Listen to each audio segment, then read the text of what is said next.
நேயர்களுக்கு வணக்கம். இன்று நம்மோடு நேர்காணலில் இணைந்திருக்கக்கூடிய சிறப்பு விருந்தினர் அரசியல் விமர்சகர், எழுத்தாளர் திரு நாஞ்சில் சம்பத் அவர்கள். வணக்கம் சார். வணக்கம் சார். அண்ணா பல்கலைக்கழகத்துல இந்த மாணவியுடைய பாலியல் வன்கொடுமை சம்பவத்தை ஒட்டி எதிர்கட்சிகள்லாம் போராட்டம் நடத்திட்டே இருக்கிறாங்க. அதிமுக நடத்தியிருந்தது, அதுக்கப்புறம் பாஜக, பாமக எல்லாம் நடத்தி இருக்கிறாங்க. இதை அரசியலாக்குறதா சொல்லி நீதிமன்றம் சொல்லி இருக்குது. எப்படி பாக்குறீங்க இந்த விஷயத்தை? அதான் வழக்கறிஞர் உயர் நீதிமன்றத்தின் நீதியரசர் வேல்முருகன் இதை அரசியலாக்கி அதகலப்படுத்துகிற அருவருப்பான அந்த அரசியலை அவர் கண்டித்திருக்கிறார்.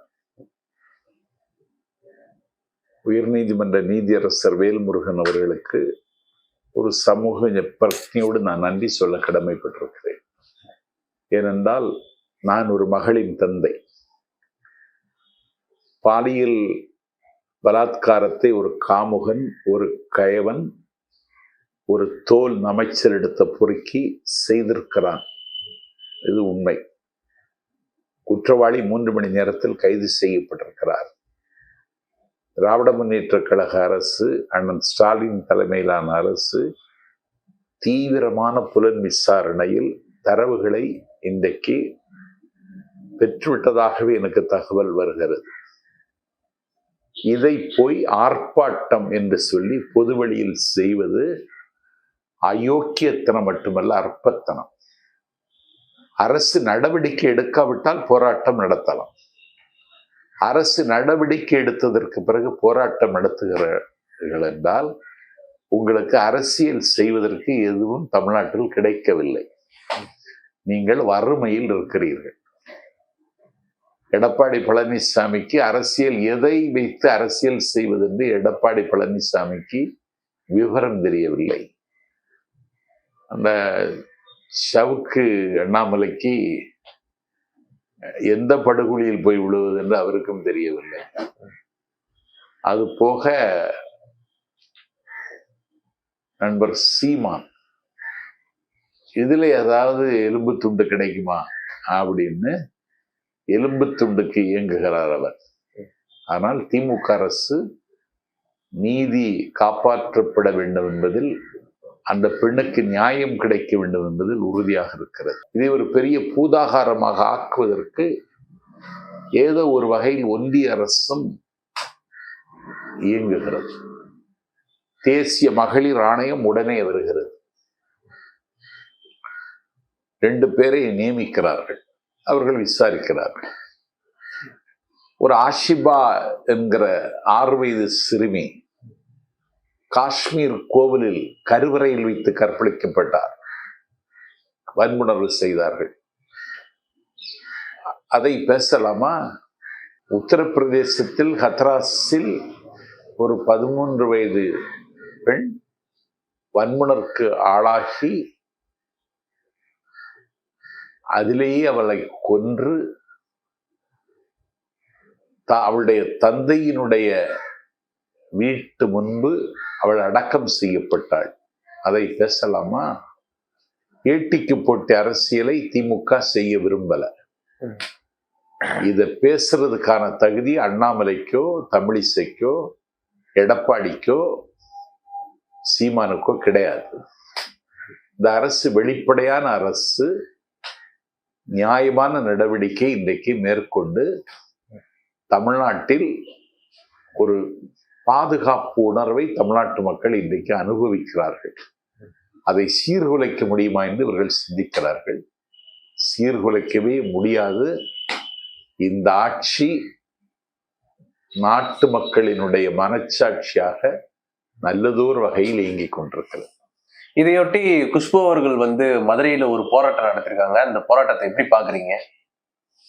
அதை ஒரு கேலி கூத்தாக பார்க்கிறேன். குஷ்பு பெண்களுக்கு மரியாதை தராத ஒரு குணம். அவர் திருமணம் ஆவதற்கு முன்னாலே உடல் உறவு வைத்துக் கொள்ளலாம் என்று இதோபதேசம் செய்த பெருமாட்டி எங்க அது போல பேசியிருக்கிறாங்க? ஒரு 5 வருஷத்துக்கு 10 வருஷம் இருக்கும். 10 வருஷமா 8 வருஷமா இருக்கும் பேசினாங்க. அத திருமணத்திற்கு முன்னால் உடல் உறவு வைத்துக் கொள்ளலாமா என்பது அவர்கள் 2 பேருடைய விருப்பம். இப்ப நீங்க ஒரு பெண்ணை காதலிச்சா அவளோடு கலவி செய்ய வேண்டும் என்ற ஆசை வந்தால், அதற்கான சூழலும் வாய்ப்பும் இருந்தால் யாருக்கும் தெரியாமல் செய்யலாம். அதுக்கு பேர் களவு வாழ்க்கை. ஆனா உடல் உறவு திருமணத்திற்கு முன்பு வைத்துக் கொள்ளலாம் என்று இதோபதேசம் செய்தவர். இது தமிழ்நாட்டில் நாம் காலம் காலமாக பாதுகாத்து வருகிற தமிழ்நாட்டினுடைய பண்பாட்டின் அடித்தளத்தை அசைக்கிற வேலை இந்த வேலை. இந்த அயோக்கியத்தனத்தை செய்தவர் குஷ்பு. இப்பொழுது 38 ஆண்டு கால கண்ணகியாக மாறியிருக்கிறார். அப்ப 38 ஆண்டுகளுக்கு பிறகு முன்னாடி என்னது? அப்படி ஒரு கேள்வி எழுதில்ல. அவங்க கண்ணகியா தானே இருக்கேன்னு சொல்றாங்க. கண்ணகியா இருக்க முடியாது.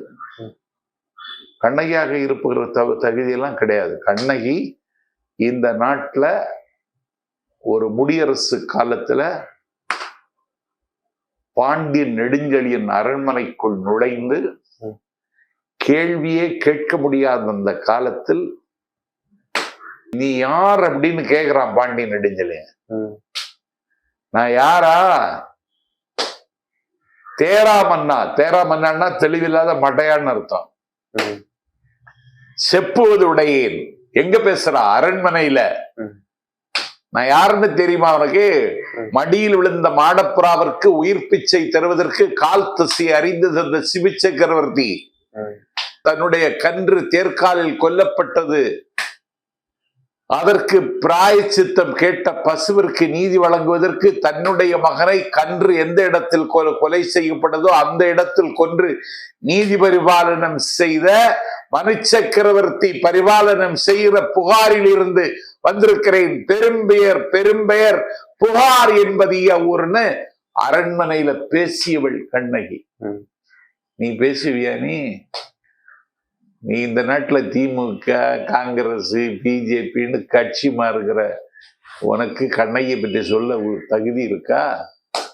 கண்ணகி இந்த நாட்டுல கடைசி காலகட்டத்துல இந்த அநியாயத்தை செய்த ஒட்டேன் அழிப்படு ஒட்டேன் அழிப்பேன் மதுரைன்னு சொல்லி மதுரையை தீக்கிரையாக்கியவள் கண்ணகி. இடது முலையை திருகி எறிந்து. நீ செய்வியா? கண்ணகிக்கு பேரை சொல்வதற்கே குஷ்புக்கு தகுதி இல்லை. அளந்து பேசணும் குஷ்பு.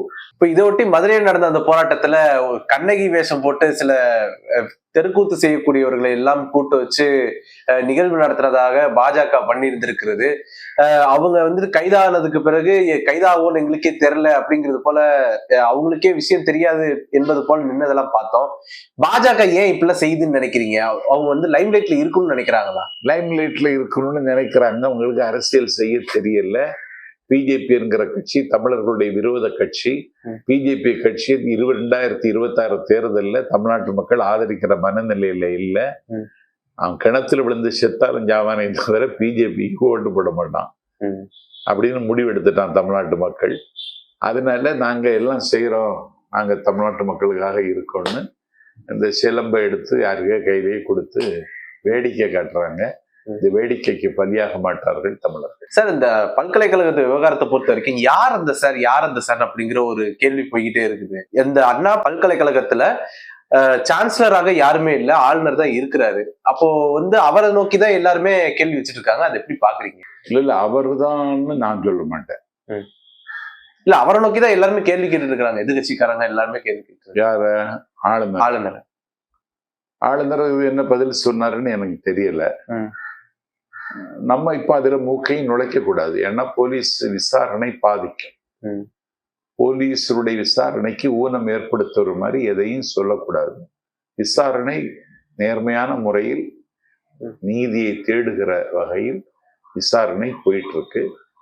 அந்த சார் யார் என்பதை விசாரணையின் முடிவில் தான் நமக்கு தெரிய வரும். இப்போ பாமகவினுடைய சௌந்தர்யா அன்புமணி அவர்கள் வந்து போராட்டம் நடத்திருக்காங்க. அவங்க போராட்டத்துக்கு பிறகுதான் நீதிமன்றம் வந்து கேள்வி கேட்டிருக்கிறது. இந்த மாதிரி எதுக்கு இந்த மாதிரி அரசியல் பண்றீங்க அப்படிங்கிற மாதிரி கேள்வி கேட்டிருக்கிறாங்க.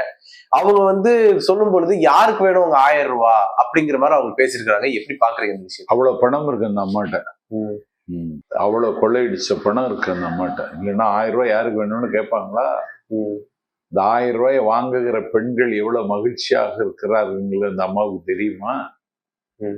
அதனால இந்த 1000 ரூபாய் ஒரு ஒரு உரிமை தொகைங்கிற பேரால தமிழ்நாடு அரசு தருவது ஏதோ நமக்கு ஒரு செலவுக்கு உதவுது. குறைந்தபட்சம்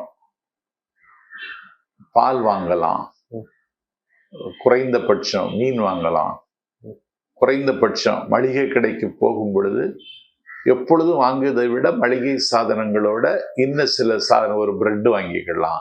இதுக்கெல்லாம் இந்த 1000 ரூபாய் உதவுதுன்னு மகிழ்ச்சி அடைகிற பெண்கள் மட்டும் தமிழ்நாட்டுல 2.5 கோடி பேர் இருக்காங்க. சௌமியா அவங்களுக்கு அந்நியமாக பேசுகிறார். சௌமியா போராட்டம் நடத்துறாங்க.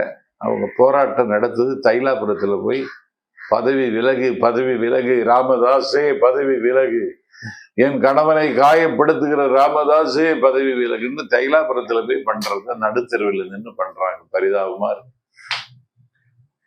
அதான் இந்த போராட்டத்துக்கு காரணம்னு சொல்ல வரீங்களா? ஆமா ஆமா. அண்ணாமலை சாட்டை எடுத்து அடிச்சுக்கிட்ட விவகாரத்தை தாண்டி பல்வேறு அரசியல் செய்யக்கூடிய விவகாரங்கள் எல்லாம் பாக்குறோம்.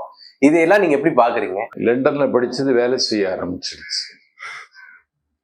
லண்டன்ல இதெல்லாம் சொல்லி கொடுத்துருக்கானேன்னு நானே ஆச்சரியத்தில் மூழ்கி போயிருக்கேன். ஆக்ஸ்போர்டு பல்கலைக்கழகத்துல இதெல்லாமா சொல்லி கொடுத்தான்.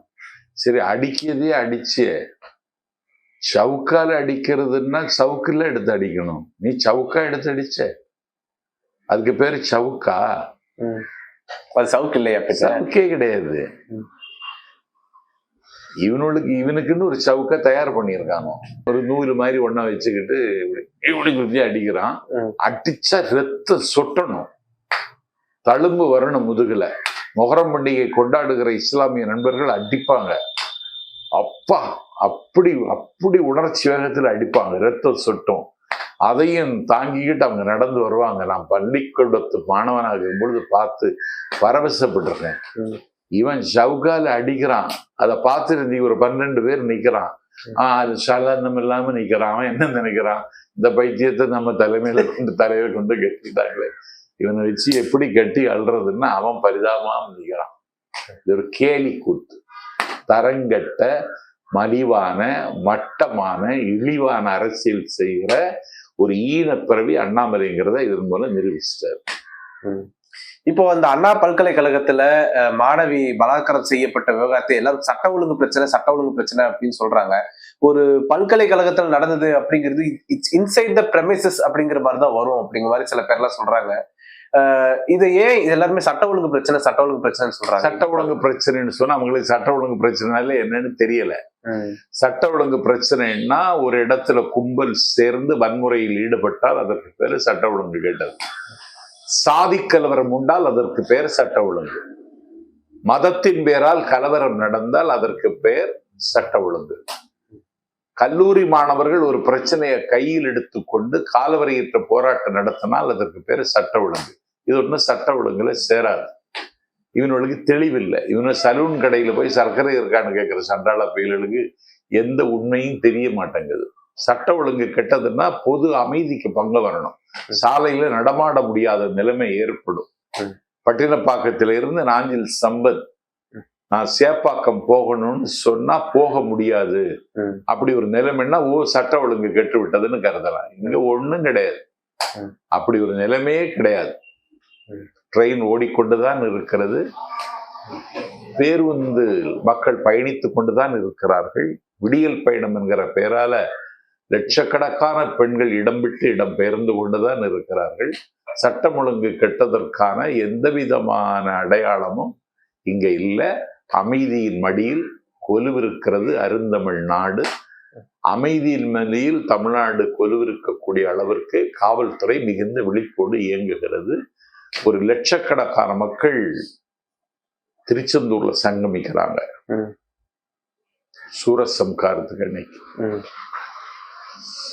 கூட்டத்தை பார்த்து நானே வியர்ந்துட்டேன். கார்த்திகை தீபத்தை தரிசிப்பதற்கு 1 கோடி பேர் கூட்டிட்டாங்க திருவண்ணாமலையில. எந்த அசம்பாவிதமும் இல்லாம இது அரசு அந்த மக்களை பாதுகாத்து வழியனுப்பி வைத்தது என்றால் இந்த ஆட்சி மாதிரி ஒரு ஆட்சியை இனிமேல் நம்ம பார்க்கவும் கேட்கவும் முடியாது. இந்த போராட்டத்தின் ஊடாக பாஜக வளரும்னு நினைக்கிறீங்களா? எப்படி எப்படி இருப்பாங்கன்னு நினைக்கிறீங்க? தமிழ்நாட்டுல பாஜக வளருவதற்கு வாய்ப்பு இல்லை. ஒரு பல்கலைக்கழகத்தினுடைய துணைவேந்தரை தெரிவு செய்யக்கூடிய குழுவில் யூஜிசியிலிருந்து ஒருத்தனை சேர்த்து கொண்டு உத்தரவு போடுகிற ஒரு ஆளுநர் இருந்தா இந்த ஆளுநரை வச்சுக்கிட்டு தமிழ்நாட்டுல நிர்வாகத்தை எப்படி நடத்துறது? 20,000 கோடி ரூபாய் எனக்கு ஜிஎஸ்டி நிதியில எனக்கு நிதி பகிர்வில் நீ நியாயமா நடந்துக்கிடல, உனக்கு எப்படி ஓட்டு போடுறது? இந்த நாட்டுல புயல் வீசுகிறது, தமிழ்நாட்டு மக்கள் கடுமையான துயரத்தின் மடியில் இருக்கிறார்கள், கேட்ட நிதி உதவியை நீ தரல, உனக்கு எப்படி ஓட்டு போடுறது? இந்த நாட்டுல தமிழ்நாட்டுக்கு விரோதமாகவே நீ செய்துட்டு இருக்க ஒரு சனாதன கொள்கையை தமிழ்நாட்டுல எப்படியாவது திணிப்பதற்கு ஆட்சி அதிகாரத்தை பயன்படுத்துகிற அயோக்கியத்தனத்தை செய்துட்டு இருக்கு பிஜேபி. நீங்க எப்படி தமிழ்நாட்டில் வளர முடியும்? அறுபடை வீட்டுக்கு போறேன்னு அண்ணாமலை சொன்னா அறுபடை வீடு எங்க இருக்கு? அறுபடை வீடு திருச்செந்தூர், அறுபடை வீடு பழமுதிர்ச்சோலை மதுரை, அறுபடை வீடு திருத்தணி. 6 படை வீட்டுல வெற்றி பெற்ற கட்சி எந்த கட்சி தெரியுமா? திமுக. அதுல 6 படை வீடுல இன்னொரு வீடு சுவாமிமலை என்கிற ஏரகம். அது எங்க இருக்கு தெரியுமா? கும்பகோணத்துக்கு பக்கத்துல இருக்கு. அந்த தொகுதி எம்எல்ஏ யாரு தெரியுமா? தமிழ்நாடு முஸ்லிம் முன்னேற்ற கழகத்தின் மதிப்பிற்குரிய தலைவர், கண்ணியத்திற்குரிய பேராசிரியர் ஜவாஹிருல்லா. அறுபடை வீடாக முருகன் ஆட்சி செய்யக்கூடிய இடத்திலேயே ஒரு முஸ்லிமை எம்எல்ஏ ஆக்கிய கட்சி திமுக. இத பேச அண்ணாமலைக்கு தகுதி இருக்கா? அப்ப பாஜக வளரவே இல்லையா? வளரவே செய்யாது. பாஜகவுக்கும் தமிழ்நாட்டு மக்களுக்கும் ஒட்டும் இல்லை, உறவும் இல்லை. 4 தொகுதி ஜெயிச்சிருக்கான்னு சொன்னா 4 தொகுதி அதிமுகவினுடைய அடிமைத்தனத்தினால அதிமுக ஓட்டுல தான் அவங்க ஜெயிச்சாங்க.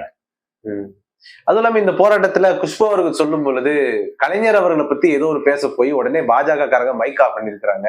அதை எப்படி பாக்குறீங்க சார்? என்னன்னு தெரியல. கலைஞர் ரொம்ப மதிப்பா ஒரு காலத்துல அவங்க வச்சிருந்தாங்க. கலைஞர் நம்ம மதிப்பா வச்சிருந்தாரு. அப்புறம் திமுகவில் நீடிக்க முடியாத ஒரு நெருக்கடி வந்து வெளியேறினாங்க. அப்புறம் காங்கிரஸ்ல போய் தஞ்சம் அடைந்தாங்க. காங்கிரஸ்லயும் காலம் தள்ள முடியலன்னு பிஜேபியில போய் சரண்டர் ஆனாங்க. இப்போ உங்களுக்கு ஒரு அரசியல் அரிப்பு இருக்கு குஷ்புவுக்கு. அந்த அரிப்புக்கு ஏதாவது செய்யணும்னு சொல்லிட்டு தெருவுக்கு வருது. பாவமா இருக்கு.